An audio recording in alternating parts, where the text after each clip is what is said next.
Sa ngalan ng Ama, ng Anak, at ng Espiritu Santo, Amen. sumainyo ang Panginoon. At sumainyo rin. Mga kapatid, ikaw ba ay natatakot at nangangamba? Ano ang dahilan ng iyong takot? Bakit ka ba nangangamba? Marahil nakakalimutan natin na meron tayong isang Diyos na nagmamahal sa atin. Meron tayong Panginoon na hindi nagbabago sa kanyang kabutihan sa atin.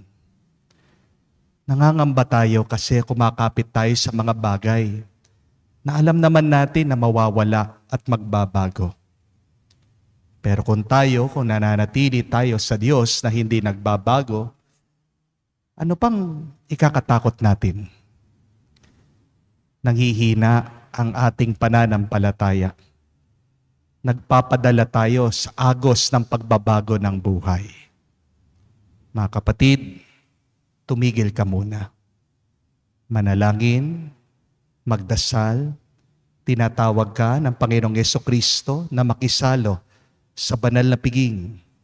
At para tayo'y makitang karapat-dapat na makatanggap sa mga banal na misteryo, magpakumbaba muna tayo at hilingin natin ang kanyang pagpapatawad.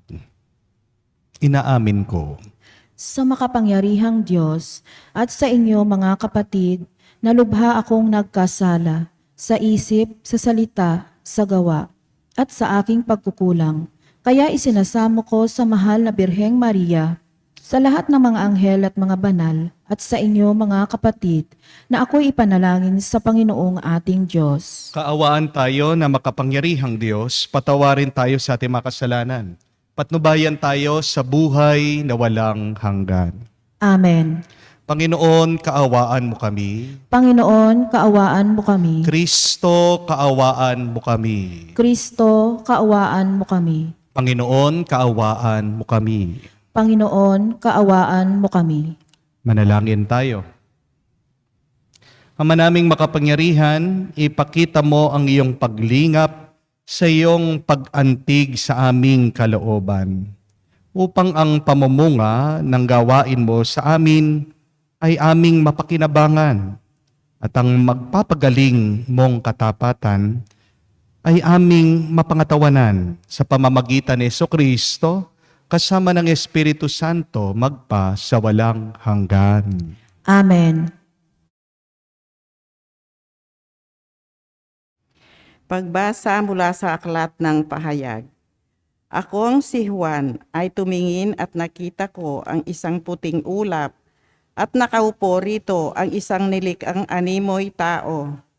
May koronang ginto at may hawak na isang matalas na karit. Isa pang anghel ang lumabas mula sa templo at malakas na nagsalita sa nakaupo sa ulap. Gamitin mo ang iyong karit. Gumapas ka na sapagkat panahon na.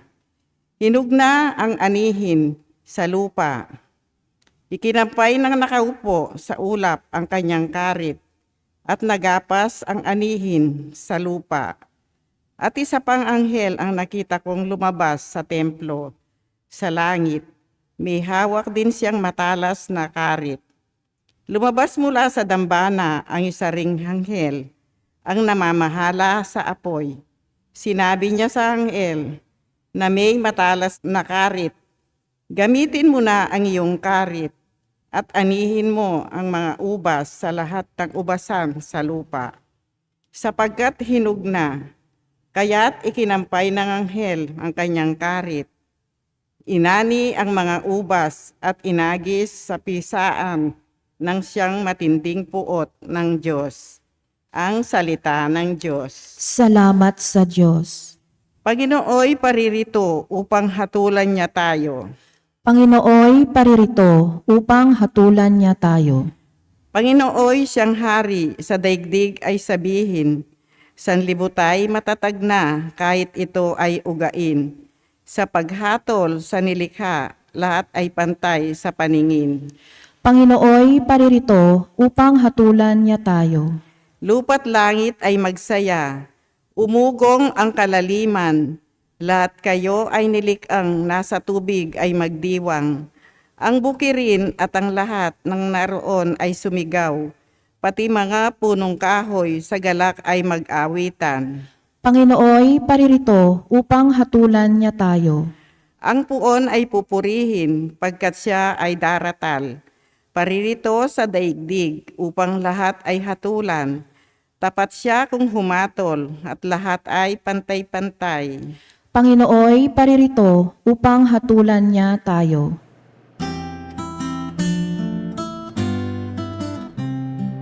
Alleluia, alleluia, alleluia, alleluia, alleluia, alleluia, alleluia, alleluia, alleluia, alleluia, alleluia, alleluia.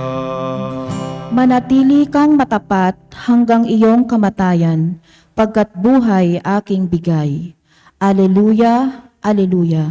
Sumainyo ang Panginoon. At sumainyo rin. Ang mabuting balita ng Panginoon ayon kay San Lucas. Papuri sa iyo, Panginoon. Nung panong iyon, pinag-uusapan ng ilang tao ang templo. Ang kahangahangang mga bato na ginamit dito at ang mga palamuti nito na inihandog ng mga tao. Kaya't sinabi ni Jesus, darating ang panahon, lahat ng nakikita niyong yan ay guguho. Walang batong ititira sa ibabaw ng kapwa bato. Tinanong nila si Jesus, Guro, kailan po ito mangyayari? At ano ang magiging palatandaan na ito'y magaganap na? Sumagot siya, mag-ingat kayo at nang hindi mailigaw nino man. Sapagkat marami ang darating sa aking pangalan, ang magsasabi, ako ang Mesiyas.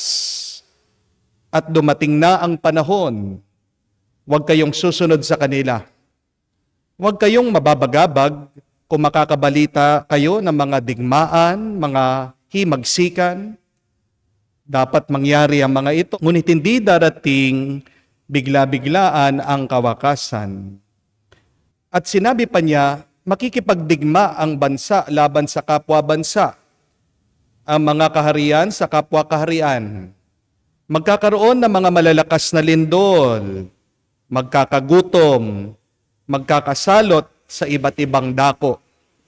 May lilitaw na mga kakilakilabot na bagay at mga kagilagilalas na tanda buhat sa langit. Mga kapatid, ang mabuting balita ng ating Panginoon. Pinupuri ka namin, Panginoong Hesukristo. Magandang araw po muli sa inyong lahat. Kung titignan niyo po ang iyong mga kuko, may makikita po ba kayong pagbabago? Bigyan niyo po ng 1 minute, titigan niyo lang. Pagkatapos po ng 1 minuto, meron ba magbabago sa kuko mo? Di ba wala? Pero pagkatapos ng 2 linggo, tignan mo ulit. Pagmasdan mo ulit ang iyong kuko, ano pong mangyayari? Di ba? May pagbabago. Humaba na ito. Amen? Sa tingin lang natin, walang nagbabago. Pero bigyan mo ng oras at ng panahon, makikita mo ang pagkakaiba. Ang epekto, ang bunga ng pagbabago. Just because you do not see any changes, it does not mean nothing changes. Unawain niyo po yun, mga kapatid. Hindi dahil wala kang nakikitang pagbabago, ay walang nagbabago. Kaya wag mong husgahan ang ibang tao. Hindi mo naman alam kung anong nangyayari sa isip, sa puso, sa kalooban ng isang tao. Maghintay ka, magtiyaga ka, magpasensya ka. It is not a question of when will the change come, but the real question is, how is the change occurring or happening? And what shall we do with these changes? Pinapaalala sa atin ng ating Panginoon, ang lahat ay magbabago. Ang isang bagay na hindi natin makokontrol ay ang pagbabago ng lahat ng bagay dito sa mundo. Change is inevitable. Sabi nga ng isang pilosopo, nothing is permanent than change. Pinagmamasdan kasi ng mga tao ng panahon ni Jesus, ang ganda-ganda ng templo. Ang dami daw na nagbibigay ng alay, na mga mamahaling bato, hinahangaan nila yung mga palumuti dito sa templo. Inaakala nila na forever ang templo. Pero ano ang paalaala ni Jesus sa kanila at sa atin? Darating ang araw, lahat ng iyong pinagmamasdan ay mawawala yan. Tinatanong ng mga tao kay Jesus, kailan? At ano ang sagot ni Jesus? Maghanda kayo. Hindi niya sinagot na diretsyo kung kailan. Pero tinuruan sila ang mas mahalagang dapat gawin ay paghandaan ang pagbabago. Dahil nga, hindi mo mapipigilan ang pagbabago ng lahat. My dear friends, life always change. And we must prepare for it. Nothing remains the same forever. And the best preparation for these changes is knowledge. Kung gusto mong maghanda ng mabuti, kailangan meron kang kaalaman. Kailangan matalino ka. And allow me to give you quickly 10 changes that we should expect in our lives. Ang dami kasi sa atin, in denial, ayaw tanggapin na magbabago ang mga bagay na ito. What are these 10 things that will eventually change? You must prepare for them. You must expect them, so that you won't be disappointed and stressed when they come into your life. First, your body will change. Kahit na anong gawin mo, kahit na anong vitamins ang inumin mo, kahit na mag-exercise ka, tatanda ka, manghihina ka. Darating ang panahon, pag tumingin ka sa salamin, hindi mo na makikilala ang iyong sarili. We have to accept that. Tataba ka, kukulubot ang iyong balat, darating ang panahon, hindi mo na maitatayo ang sarili mo. But second, your relationship will change. Mga kaibigan mo ngayon, bukas, hindi mo alam, kaaway mo. Nangyayari yan. Amen? Amen. Yung mga ka-close mo ngayon, bigyan mo ng panahon, lalayo ang loob mo sa kanila. Third, your friends will change. Yung mga kaibigan mo nung kabataan mo, ngayon, madalang na lang kayong nagkikita. Iba na yung mga circle of friends mo dahil nagtrabaho ka na. Pag nag-retire ka na, mag-iiba na naman yung mga kasama mo. Ngayong matanda ka na, sino mga kaibigan mo? Yung mga ka-jogging mo, yung mga kasumba mo, yung mga ibang retirees din. Di po ba? But fourth, your marriage will change. Nung bago kayo kinasal, nayayakap mo pa yung bewang ng asawa mo. Ngayon, hindi mo na kaya. Bakit? Tumaba na eh. Dati nagde-date pa kayo. Pero ngayon, hindi na. Bakit? Iniisip, sayang ang pera. Mag-ingat po kayo ha, kayong mga mag-asawa. Pagandaan nyo ito, yung 7-year mark of your marriage. Bakit? Because that 7th year in your relationship, being together as husband and wife, is the year of familiarity. Pagkatapos ng 7 taon, masasanay na kayo sa bawat isa. Nararamdaman nyo, wala nang bago. At ano po ang kasabihan that familiarity breeds contempt. Pag masyado mo nang kilala, pag wala nang bago, ano yung nararamdaman mo? Pagkamuhi, ayaw mo na siyang nakikita, ayaw mo na siyang kinakausap. You hate someone that once you so love. And it happens. Kaya nga po mag-ingat kayo doon sa 7-year, 14-year, 21-year. Hindi nakakapagtaka yung iba naghahanap ng iba. Kasi ang tao, anong nais niya? Yes, we want security. And yet, we also want variety. Amen? Kahit naman masarap ang lechon, kung araw-araw pinapakain ka ng lechon, makikita mo pa lang yung lechon, masusuka ka na, hindi po ba? It happens. Feelings change. That is why sometimes the dynamics in the marriage changes. That is number 4. Be ready for that. Number 5, your job will change. Ang dami po mga teacher nagrereklamo. Sabi nila, Father, iba na yung mga bata ngayon. Kaya nga yung mga ibang teacher, agad nagre-retire na, hindi na kinakaya. Iba na po yung mga bata noon sa mga bata ngayon. Iba na yung trabaho noon sa trabaho ngayon. Ngayon, napakaraming paperworks. Ngayon, kailangan matuto ka ng computer. Napaka-demanding ng trabaho ngayon, hindi kamukha ng trabaho noon. Bago ang pandemya, iba ang trabaho. Pagkatapos ng pandemya, meron ng work from home. Work changes. At sabi po nila, pagdating ng panahon, hindi na po kakailanganin ng manpower kasi di ko alam kung aware kayo nito, meron na po mga robot na gumagawa nung trabaho ng tao. Yung robot na yan, pwedeng maging bartender, yung robot na yan, pwedeng maglinis. See, be prepared for that. Number 6, your financial status will change. Your money will go up and down. Wala kang magagawa dyan. Magtrabaho ka ng magtrabaho, minsan merong darating na problema sa pamilya, merong magkakasakit, mangangailangan kayo. Yung inipon mo, biglang mawawala. Minsan hindi naman problema sa iyong pamilya, pero dumating yung iyong kapatid, meron siyang problema, hindi mo mapipigilan, hindi mo matitiis na bigyan, tulungan ang iyong kapatid, pinautang mo, ayaw magbayad. Our financial status will change. Yung mahirap noon, yayaman. Minsan merong mga mayaman, malulugi, maghihirap. Magbabago yan. Number 7, your priorities will change. Iba yung mahalaga sa'yo nung bata ka, iba yung mahalaga sa'yo ngayon. Nung bata ka, malakas-lakas ka, gusto mo palagi, ikaw ay lumilibot, ikaw ay namamasyal. Pero ngayon matanda ka na, anong gusto mo? Sa bahay na lang, matulog na lang tayo, makakatipid pa. Your priorities will change. Number 8, your knowledge will change. Yung alam mo dati, iba na ngayon. Di ko po alam kung nabalitaan nyo. Alam mo yung planet Pluto, hindi na po pala planeta ngayon, no? Nabigla po ako.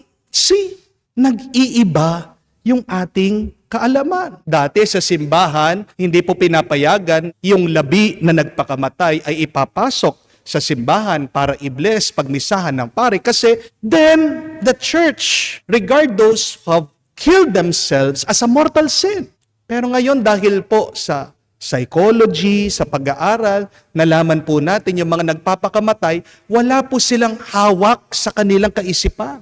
And you cannot consider something as a sin when you are not deliberate, when you do not use your freedom, when you are not free in deciding. Kaya nga po, hindi na natin sinasabi na ang mga nagpakamatay ay masamang-masamang tao kasi hindi naman nila talaga kasalanan, wala silang hawak sa kanilang kaisipan. Medyo may pagkukulang, naging mahina ang kanilang pag-iisip. See, our knowledge changes through time. Kaya nga kailangan tayo araw-araw updated tayo eh. Kasi kung wala kang alam, mapag-iiwanan ka. Kung wala kang alam, kawawa ka. Amen? Remember that power starts with having knowledge. Kaya kung gusto mong umasenso sa buhay, kailangan araw-araw matuto ka, makinig ka. Yan ang isang magandang paghahanda. Amen? Number 9, your values will change. Yung mahalaga sa'yo noon, pagtanda mo, hindi na ganoon kahalaga. Nung bata ka, ang mahalaga pagkain. Nung teenager ka, ang mahalaga love life. Nung matanda ka na, ang mahalaga pera. Ngayong matanda ka na, anong mahalaga? Kalusugan mo. Kasi your values will change. Yung mahalaga sa'yo, dati, barkada, nakikisama. Ngayon, matanda ka na, nakapag-isip-isip ka, ang mahalaga sa'yo ay ang iyong pamilya.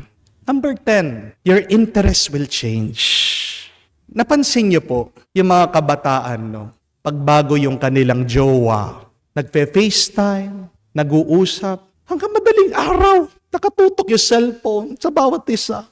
Tinatawagan, tinatanong, gising ka pa? Gising ka pa? Nakatulog na, huy, gising! That is their interest.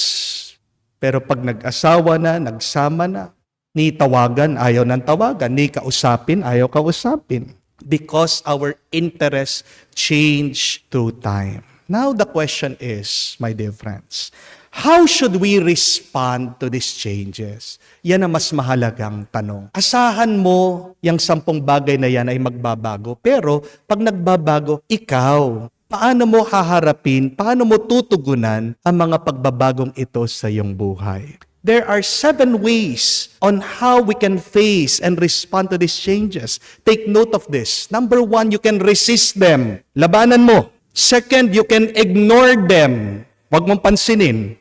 Third, you can accept them. Tanggapin mo. Fourth, you can adjust to it.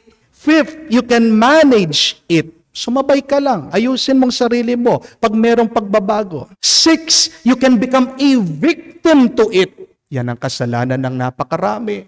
Kawawa ako. But number 7, this is the most beautiful response. You can prepare for it and you can plan your life knowing these changes will come. Nagpapasalamat po tayo kay Jesus dahil binigyan niya tayo ng babala Sinabihan niya tayo. Pagkaganda-ganda man ng buhay, ng mga ginawa mo, ng bunga ng sakripisyo mo, magbabago at mawawala lahat ng yan. Pero hindi ka kailangan matakot at mag-alala. Kung pinaghandaan mo, magiging malakas ang loob mo, magiging masaya ka, magiging payapa ka.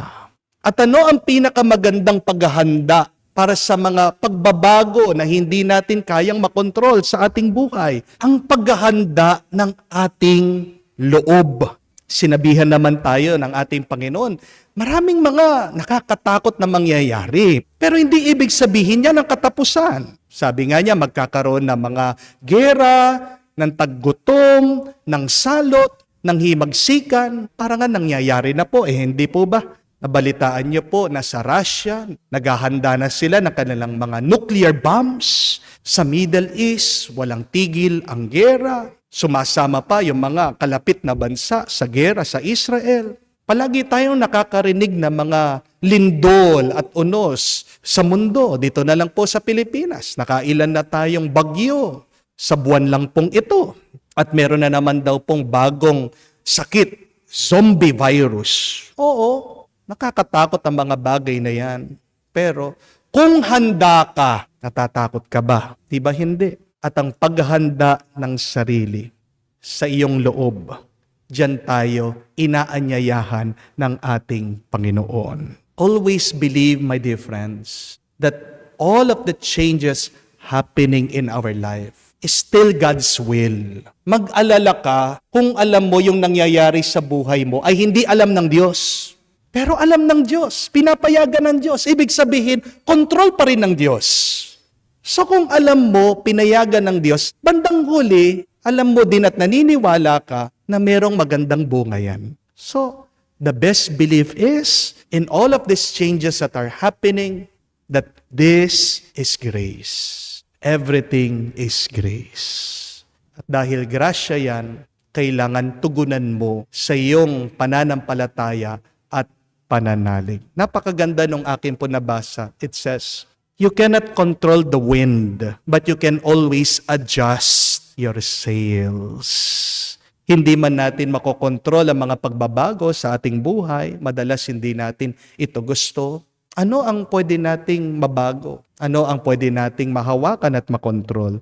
Kung hindi ang ating pananaw, ang ating pag-uugali, kung ano ang nangyayari sa ating kalooban. Mga kapatid, magdasal po tayo, naway tulungan tayo ng Diyos na maging mabuti ang ating tugon sa namang mga pagbabago na darating sa ating buhay, sa tulong ng Banal na Espiritu at sa tulong na makapangyarihang ngalan ni Jesucristo. Amen. Sama-samang nagtitipon bilang bayan ng Diyos, may pananalig nating dalhin ng mga pangangailangan sa Ama, umaasang ipagkaloob niya ang ating mga kahilingan, ating sabihin, Panginoon, dinggin mo kami. Panginoon, dinggin mo kami. Ang ating mga pastol naway ganap na may ukol ang kanilang buhay sa pagpapahayag ng Ebanghelyo sa pamamagitan ng pagsaksi nila dito. Manalangin tayo sa Panginoon. Panginoon, dinggin mo kami. Ang mga magulang at mga guro naway maging mga buhay na halimbawa ng pananampalataya sa mga taong nasa ilalim ng kanilang pagkalinga. Manalangin tayo sa Panginoon. Panginoon, dinggin mo kami.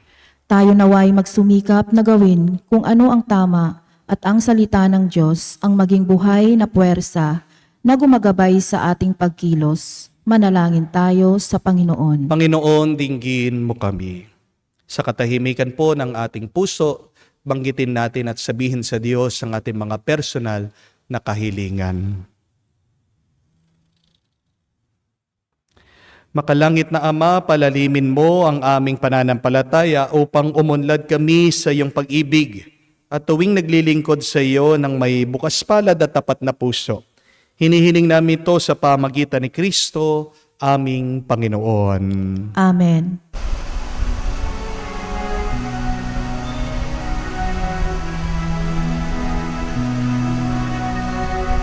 Aming ating alay na ito, ang tinapay na nagmula sa pagpapala mo,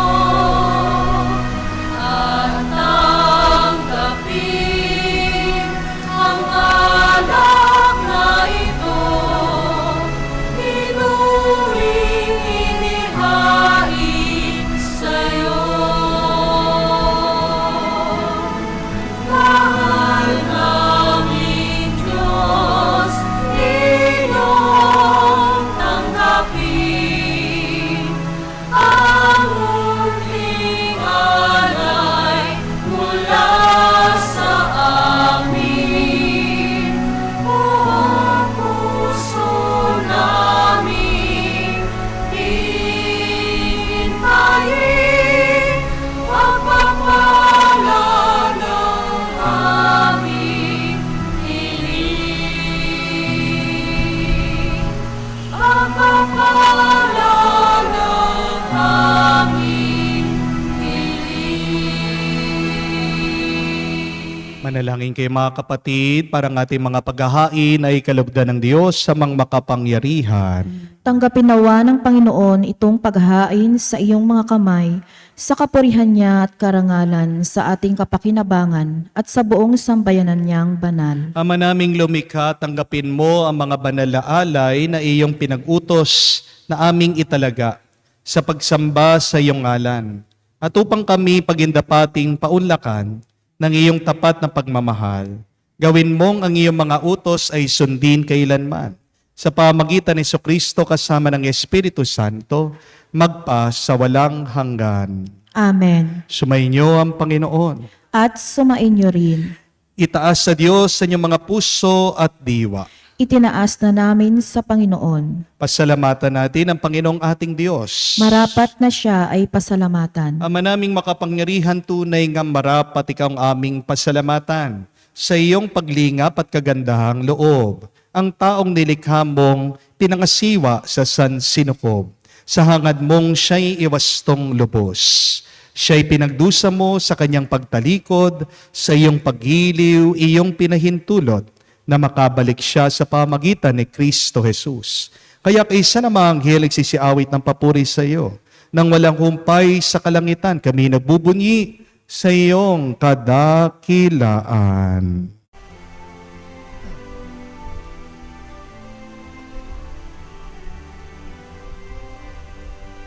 Santo, Santo, Santo, Panginoong Diyos ng mga hukbo, napupuno ang langit at lupa ng kadakilaan mo.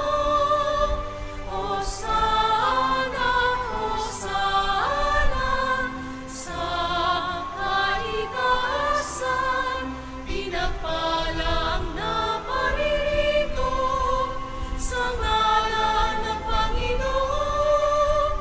Hosana, Hosana, sa kaitaasan. Hosana, Hosana, sa kaitaasan. Ama naming banal, ikaw ang bukalan tanang kabanalan. Kaya't sa pamagitan ng iyong Espiritu, gawin mong banal ang mga kaloob na ito, upang para sa amin maging katawan at dugo ng aming Panginoong Heso Kristo. Bago niya pinagtiis ang kusang loob na maging handog, hinawakan niyang tinapay, pinasalamatan kanya, pinaghati-hati niya iyon, inabot sa kanya malagad at sinabi, "Tanggapin ninyong lahat ito at kanin. Ito ang aking katawan na ihahandog para sa inyo."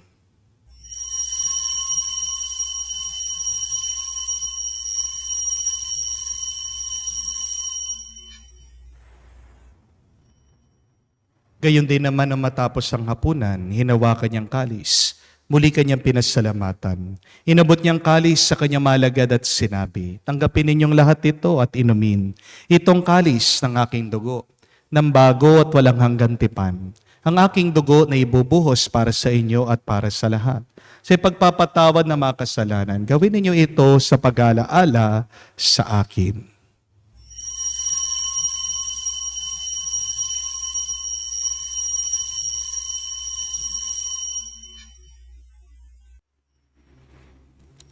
Ang misteryo ng pananampalataya.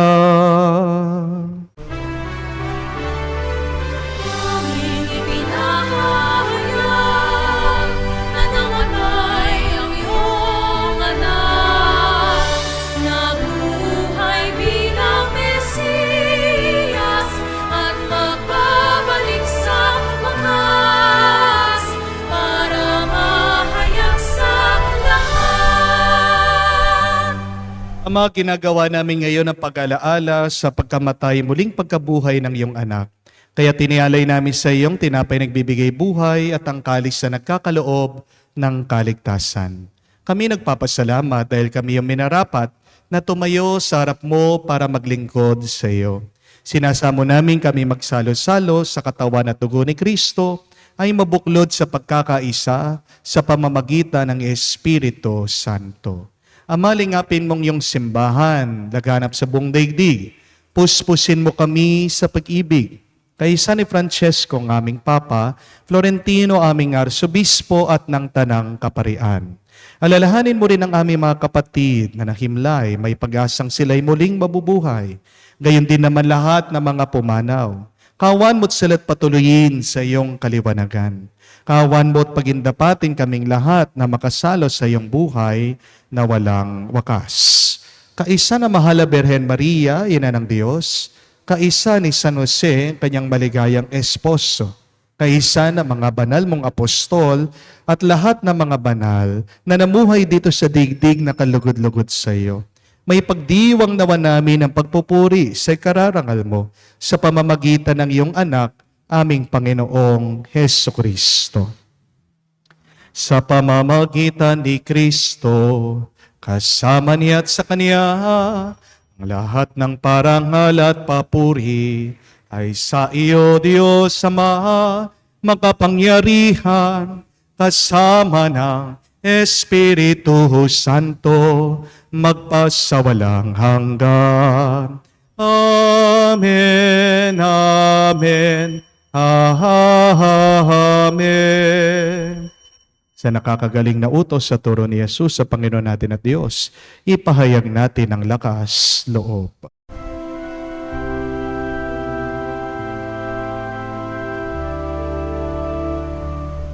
Ama namin, sumasalangit ka, sambahin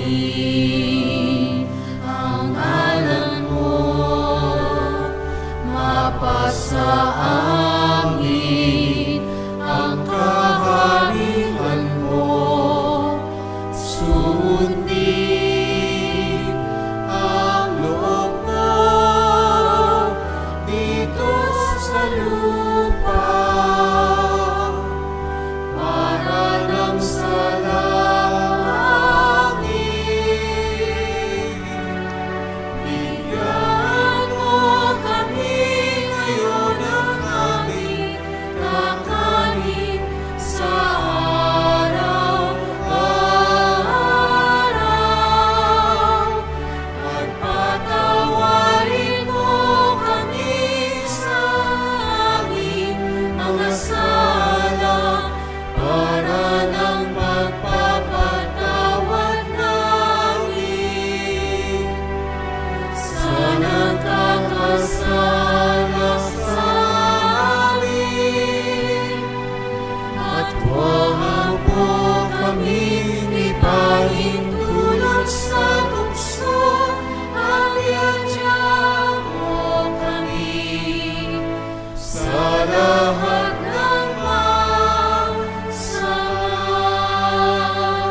Hinihiling namin kami adya sa lahat na masama, pagkalooban ng kapayapaan araw-araw, ligtas sa kasalanan, ilayo sa lahat ng kapamakan, samantalang aming pinanabikan ang dakilang araw ng pagpapahayag ng tagapagligtas naming si Hesus Kristo. Sapagkat iyo ang kaharian at ang kapangyarihan at ang kapurihan magpakailanman. Amen. Panginoong Hesus Kristo, sinabi mo sa mga apostol, kapayapaan ang iniiwan ko sa inyong aking kapayapaan binibigay ko sa inyo. Tunghayan mo ang aming pananampalataya, huwag ang aming pagkakasala. Pagkalooban mo kami ng kapayapaan at pagkakaisa, ayon sa iyong kalooban.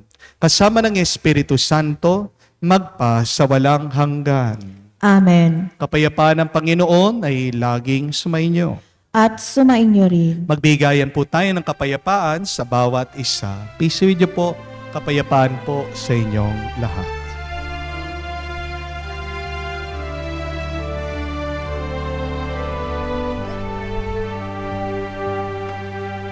Kordero ng Diyos na nag-aalis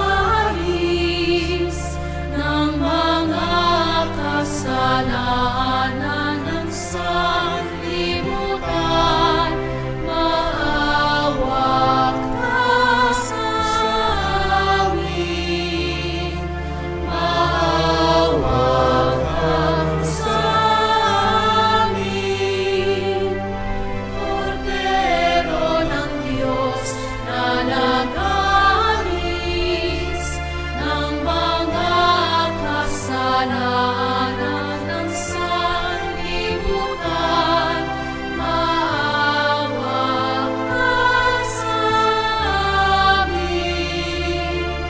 Maawa ka sa amin. Kordero ng Diyos na nag-aalis ng mga kasalanan ng sanlibutan, ipagkaloob mo sa amin ang kapayapaan. Mga kapatid, naririto ang ating Panginoong Jesucristo, ang Kordero ng Diyos. Siya nag-aalis sa mga kasalanan ng sanlibutan. Mapalad tayong lumalapit sa tiging ng Kordero. Panginoon, hindi ako karapat-dapat na magpatuloy sa iyo, ngunit sa isang salita mo lamang ay gagaling na ako.